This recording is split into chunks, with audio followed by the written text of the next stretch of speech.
Name's Angus. I'm from Rotorua. Work at a workshop called the Toy Shed.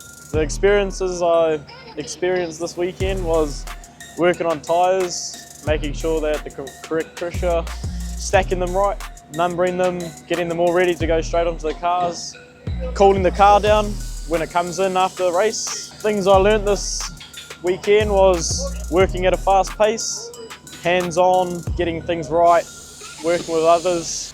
I'd just like to thank Penrite and the team for giving me this great opportunity to spend weekend with them, winning. I'm Ben Bullock. I'm from Taupō Mechanical Services. Me and the other apprentice were responsible for the tyres and cooling the car, getting all the tyres ready, up to scratch, all that.